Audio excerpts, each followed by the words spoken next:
So, Luke, you have written quite a lot of books, and this is an era of a lot of change, a lot of transformation for a lot of companies, and this word disruption, it's everywhere.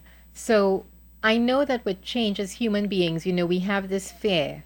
With change brings a lot of fear, and we doubt ourselves. And for a company to do that, sometimes they're in a predicament because of it. So I want to ask you, how does a company really prepare itself to disrupt? Well, first of all, I do sense a lot of what I call innovation fatigue out there, and I think people are suspicious of this word disruption. You know, for a number of reasons, but they think it's all about completely destroying what they're already doing and having to replace it with something new. And, that sounds like a lot of work for starters, and it also sounds like it's not a very good business strategy if things are going quite well. So I always remind people it's not disruption for disruption's sake. I mean, that's just annoying for everyone involved and a waste of energy. It is you're basically innovating in order to grow, and this is one of the things that we'll be talking about. Every stakeholder and investor is looking for a growth prospect for organizations. So they want to know not just what you're doing today, but how are you building future capabilities for your future, options for your future. And of course, those options might be inconsistent or in direct conflict with what you're currently doing today.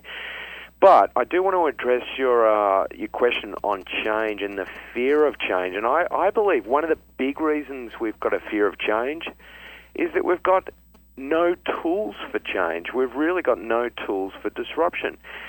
In the past, ideas have always lived longer than people. Once they were established, ideas would only be changed slowly over several generations. But today, technology and science have sped up this rate of change in the world, and we're starting to see this rate of disruptive change accelerate in just about every industry and context.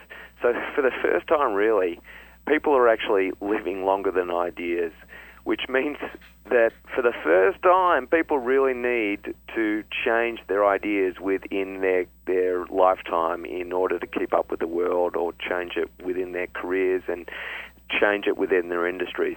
Now, I'm exaggerating a little bit because maybe the last generation had to change their ideas a little bit, but we're having to change our ideas, and organizations and industries are having to change their ideas, not just every 30 years anymore, but perhaps every 10 years or every decade at the moment.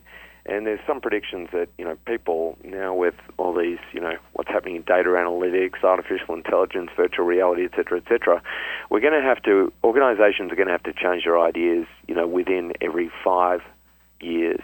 And that's a lot of change. So one of the reasons we're fearful of this change is we've got no real tools for this change. And that's one of the things we're going to introduce some tools when we're going through this session.